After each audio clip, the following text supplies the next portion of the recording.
한편 거기에 앉아서 시온을 기억하며 울었도다. 고정의 포도나무에 우리가 우리의 죽음을 걸었나니 이는 우리를 사로잡은 자가 거기서 우리에게 노래를 청하며 우리를 황폐하게 한 자가 기쁨을 청하고 자기들 위하여 시온의 노래 중 하나를 노래하라 함이로다. 우리가 이방 땅에서 어찌 여호와의 노래를 부를까? 예루살렘아, 내가 너를 잊을진대 내 오른손이 그의 저주를 잊을지로다. 내가 예루살렘을 기억하지 아니하거나 내가 가장 출구하는 것보다 내가 출구하지 아니할진대 내 해가 내 입천장에 붙을지로다. 여호와여, 예루살렘이 멸망하던 나를 기억하시고 에돔 자손을 치소서. 그들의 말이 헐어버리라 그 기초까지 헐어버리라 하였나이다. 멸망할 딸 바벨론아, 내가 우리에게 했는 대로 내가 갚는 자가 복이 있으리로다. 내 어린 것들을 바에 메어치는 자는 복이 있으리로다. 아멘. 우리 다 함께 자리를 찬송 590장 함께 우리 찬송합니다. 590장 우리 1절 2절 부르고 반주하고 3절 찬양합니다. 590장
요즘 유행하는 풍조 중에 미니얼 라이프가 있습니다. 꼭 필요한 것만 적게 소유하는 삶을 말합니다. 젊은이들은 연애, 결혼, 출산, 인간관계 등을 포기합니다. 소위 M4 세대가 등장한 것입니다. 이는 자발적 포기라고 할 수 없는데 젊은이들이 삶에서 소중한 것들을 많이 포기하고 있어서 매우 안타깝습니다. 그런데 정작 포기할 것은 포기하지 않는 것 같습니다. 많은 사람이 자신이 아니 물질, 사회적 성공 등은 열심히 추구하고 있습니다. 무엇인가는 포기할 순간이 있습니다. 그러나 아무 것이나 포기해서는 결코 안 됩니다. 세상에 험한 것을 포기할 때 하나님의 것을 품을 수 있습니다. 하나님을 주인으로 모시려면 자아를 포기해야 합니다. 자기 주장과 자기만의 논리와 확신을 포기하고 하나님의 말씀을 품어야 합니다. 그럴 때 우리를 붙들으시는 하나님을 경험할 수 있습니다. 퀀트 선수들이 경기할 때 몸에 너무 힘을 주면 헛방을 날립니다. 불필요한 힘을 빼야 좋은 펀치를 날릴 수 있습니다. 내 힘을 빼야 하나님의 능력에 집중하는 것이 가능해집니다. 과일나무에서 좋은 열매를 수확하기 위해 나쁜 열매를 솎아내야 하는 것처럼 삶에서 하나님의 뜻과 무관한 행동을 골라내서 제압합시다. 하나님께 시선을 집중해서 하나님의 명하신 길로 행하는 것이 바로 승리의 비결입니다. 오늘 시편 본문은 포로 생활의 슬픔과 함께 이스라엘에 대하여 바빌론의 심판을 기원하는 노래입니다. 바빌론 현재 후기와 번영을 누리는 강대국이지만 곧 멸망당할 운명임을 예언합니다. 개인과 가정과 교회와 국가도요 평안하고 건강할 때가 있는가 하면 불안하고 전쟁을 겪고 포로로 끌려가는 옳은 때도 있습니다. 늘 잘 되어야만 감사하는 것은 아닙니다. 고난 속에서도 감사하고 환난 속에서 감사하고 병 중에서도 감사하고 고통 가운데서 감사하고 고난을 견뎠을 때도 감사할 수 있습니다. 오늘 추수감사주의를 맞이해서 언제 어떤 상황에서도 감사하며 전천후 감사하는 우리 제일산성의 온 성도 되시기를 주님의 이름으로 축원드립니다. 아멘. 첫째는요, 은혜를 감사해야 합니다. 은혜를 감사하자. 오늘 말씀 1절에 우리가 바벨론의 여러 강변 거기 앉아서 시온을 기억하며 물었도다. 바벨론의 여러 강변은 유브라다강을 중심하여 한 운하들입니다. 이곳에서 포로들은 노동 중간에 허락되는 휴식을 수금과 더불어 즐겼을 것입니다. 그러나 강변에 있으면 압도적으로 시온에 대한 생각에 사로잡혀 울었습니다. 만국의 통안에 슬퍼하던 시인은 지난날에 고국에서 평화로웠던 시절을 생각하면서 안타까워서 울었던 것입니다. 타국 바벨론에서 고국 이스라엘에서 있었던 마을과 가족과 해당과 성전과 성도들이 행복했던 일을 생각만 해도 눈물이 나고 통곡이 나왔습니다. 이것을 한마디로 시온을 기억하며 울었도다라고 표현한 겁니다. 시온을 기억하며 울었도다. 어떤 환난을 겪을 때 그 소용돌이에 휩싸여 정신을 빼앗기면 안 되고 차분한 자세를 가지고 여전히 평화롭고 은혜롭던 시절을 생각하면요, 그 환난을 고난을 능히 넉넉히 이길 수 있습니다. 바로 고난을 이길 수 있는 힘과 능력과 소망이 생기게 됩니다. 오늘 아픔과 상처를 치료하는 능력이 됩니다. 상처를 생각하지 말고 아픔을 고통을 생각하지 말고 은혜를 생각하면 승리할 수 있습니다. 쌓기는 어려워도 무너진 것이 쉬운 게 세상의 일입니다.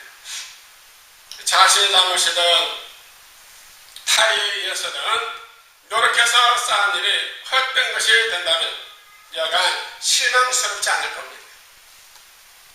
며칠을 읽은 밭이 누군가로 인해서 하룻밤 사이에 초토화되고 수십 년 동안 읽은 기업이 권력에서 하루아침에 공정 분해되며 평생 걸쳐 명성을 얻었는데 실수 한 번으로 오명을 입는 일이 빈번합니다.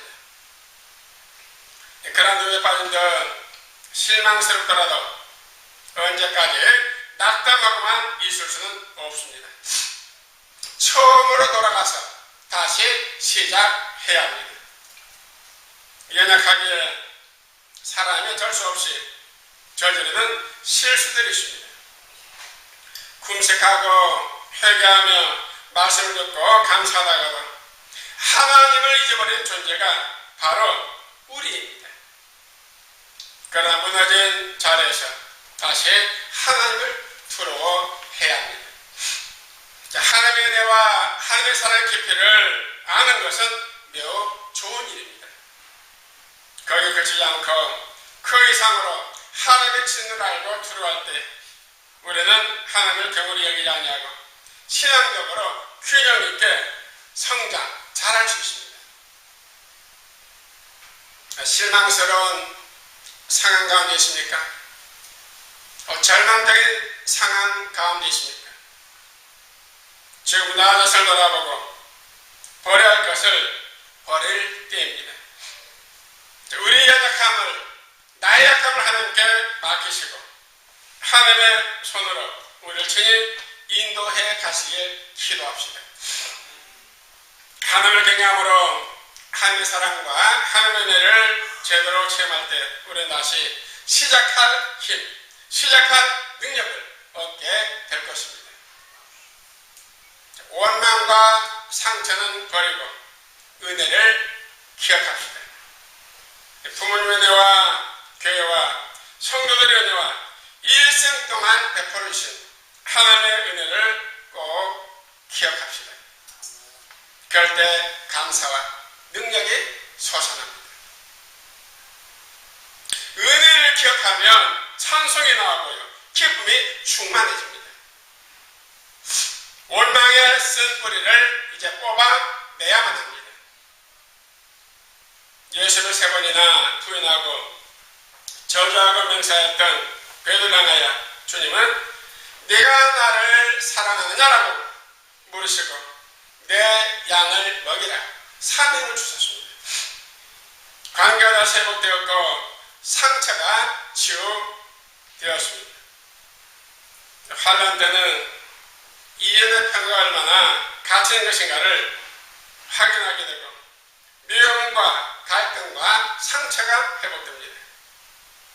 지금까지 오늘까지 여기까지 베풀어 주신 아름다운 은혜를 기억하고 생각하며 오늘의 아픔과 상처를 넉넉히 치료받고 일어나는 복된 성도 되시기를 주님의 이름으로 축원드립니다. 두 번째는요, 현실을 생각해야 합니다. 현실을 생각하라. 오늘 말씀 2절에서 6절에 보세요. 그 전에 벗어나면 우리가 우리의 죽음을 걸었나니 이는 우리를 사로잡은 자가 거기서 우리에게 노래를 청하여 우리를 황폐하게 한 자가 기쁨을 청하고 자기들을 위하여 시온의 노래를 하나를 노래하라 함이로다. 우리가 이 땅에 어찌 여호와의 노래를 부를까? 예루살렘아, 내가 너를 잃을진대 내 오른손이 그의 저주를 잊을지로다. 내가 예루살렘을 기억하지 아니하거나 내 가장 추구한 것보다 더 추구하지 아니할진대 내 해가 내 입 천장에 붙들지로다. 슬픔에 잠긴 포로민들이 수금을 맞춰 노래를 할 기분이 아니어서 그곳 어드나무에 그 수금을 걸어놓았습니다. 그런데 이스라엘을 황폐하게 하고 그들을 사로잡아온 바벨론인들이 그들에게 시온의 노래 하나를 부르라고 요구합니다. 바벨론 사람들에게는 시온 노래가 새롭고 흥미로운 것이며 포로들을 노래시켜 정복자의 승리감이 도취되고 싶었습니다. 이에 시온의 노래와 여호와의 노래는 하나님께 경배하는 예배석에서 부른 것인데 어찌 이방인의 즐거움을 위해서 이방인의 흥미를 위해 부르게 되냐는 겁니다. 죽는 한이 있어도 부를 수 없다는 겁니다. 죽는 한이 있어도 부를 수 없었습니다. 숨을 타거나 손 놀리는 재주는 있을지라도 예루살렘을 결코 잊지 못한다는 것입니다. 내 해가 내 입천장에 붙들 드러난 구절은요, 말을 못하고 찬송도 못하게 됨을 말합니다. 예루살렘을 잊는다거나 예루살렘보다 더 좋아하는 것이 있다면 차라리 말도 못하고 노래를 부르지 못하게 되겠다는 말입니다. 예루살렘을 잊는다면 저주가 있으라는 겁니다. 우리 노년의 삶에는 3기가 필요하다고 합니다. 첫째는 버리기입니다. 마음의 욕심도 버리고 물질도 잘 정리해서 간결하게 해야 합니다. 둘째는 줄이기입니다. 예전만 못한 건강을 있는 그대로 인정해야 합니다. 활동을 줄이고 집도 큰 집에서 작은 집으로 줄이고 소비도 줄여야 한다는 겁니다. 셋째는요, 나누기입니다. 무엇인지 다른 사람과 나눌 수 있어야 한다는 것입니다. 대화와 물질과 마음과 삶을 나눠야 합니다. 그래야 냉혹한 현실에서요, 정할 수 있습니다. 노비를 나누어야 해요. 험악한 세상, 냉혹한 세상에서 서로 관계를 맺으면서 적응할 수 있다는 거죠.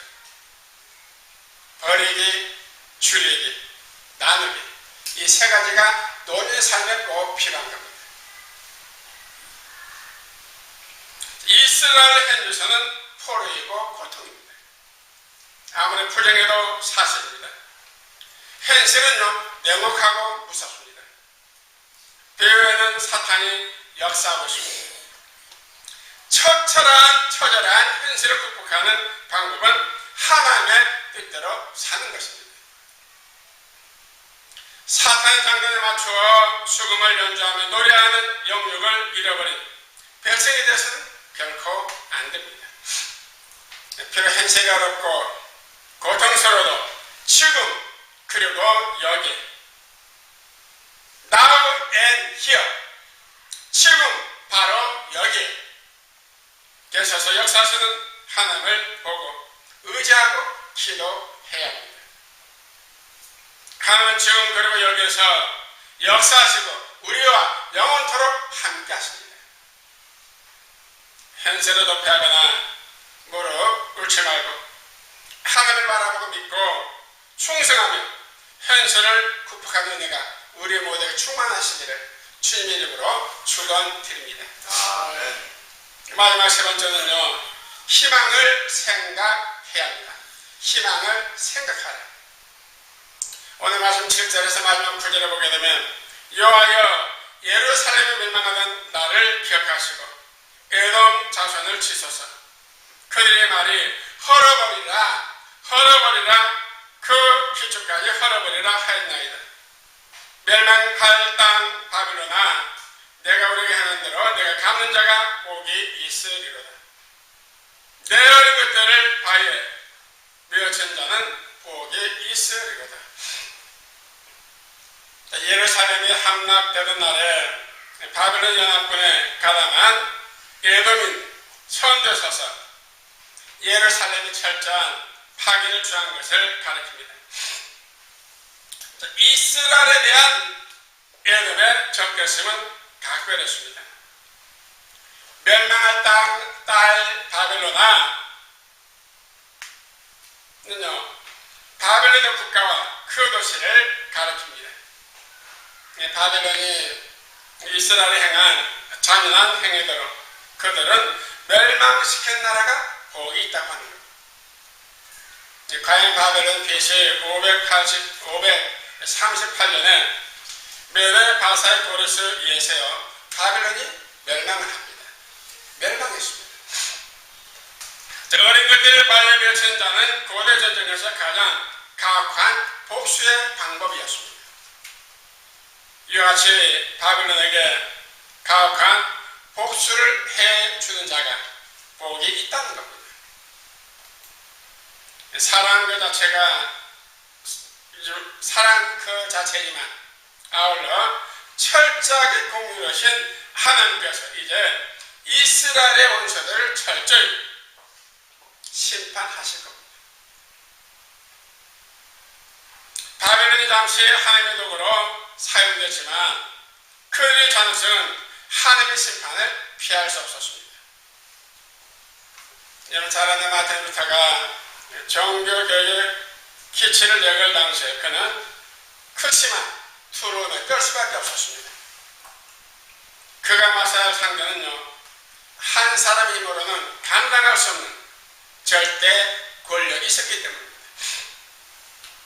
상대가 되지 않은 그 싸움에서 실제로 루터는요, 거의 무너질 뻔했습니다. 생각해 보십시오. 당시의 루터의 주장은요, 천년이나 변하지 않고 유지되던 사회, 정치, 문화를 전반적으로 뒤집어버리는 혁명 자체였습니다. 계란으로 바위치는 무모한 일이었습니다. 이처럼 두렵고 떨리는 싸움을 하던 루터가 마음품은 말은 코람 데오였습니다. 코람 데오. 라틴어로 코람은 앞에서, 데오는 하나님이라는 뜻입니다. 루터는 사랑을 의식하지 아니하고 하나님을 의식하며 싸웠습니다. 코람 데오, 하나님 앞에서 교회의 믿음으로 구원을 얻는다고 진리를 반대히 루터는 선포할 수 있었습니다. 자신의 처한 상황이나 환경을 보고 낙심하지 않는 사람과 하나님을 의식하며 하나님 앞에서 사기를 결단한 사람을 통해 수많은 영혼들이 바로 구원에 이르게 됩니다. 세상에 휘둘리지 아니하고 오직 하나님을 의지하며 나아가기를 우리 모두 결단하십시오. 하나님 앞에서 살기라는 영적 전쟁에서 패배하면 인생의 싸움에서도 결국 치고맙니다. 하나님을 살아가는 사람이 이 땅에서 회복과 기적을 가져올 희망입니다. 우리 사람 누구나 격심한 환란을 만나면 이제 다 만사가 끝났다라고 체험하기 쉽습니다. 사탄이 바로 그 점을 노리고 있다는 사실을 우리는 깨달아야 합니다. 사탄이 주는 것은 고통과 절망과 죽음밖에 없기 때문입니다. 그리고 하나님은 언제나 우리에게 영원한 소망, 영원한 희망을 주십니다. 그래서 예레미야 29장 11절에 말씀했습니다. 여호와의 말씀이니라. 너희를 향한 나의 생각을 내가 아느니 평안이요 재앙이 아니니라. 너희에게 미래와 희망을 주는 것이니라. 너희에게 미래와 희망을 준다. 하나님이 우리에게 주신 것은 재앙이 아니라 평안과 미래와 희망입니다.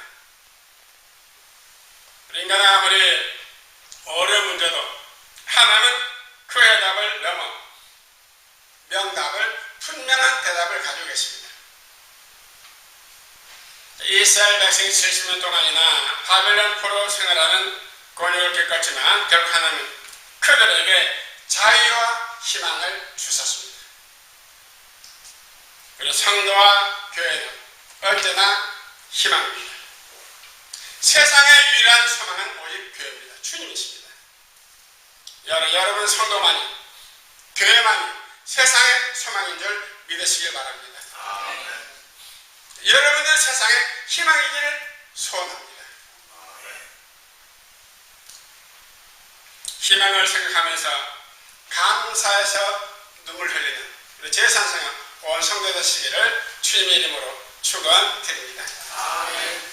사랑하는 저희 사세가족 여러분, 어려운 세상입니다. 그러나 오늘 추수감사주일에 은혜와 현실과 희망을 주시는 하나님을 생각하면서 감사의 눈물 흘리는 제3생의 온 성도 되시기를 다시 한번 주님의 이름으로 축원드립니다. 아멘. 기도하겠습니다. 주님 감사드립니다.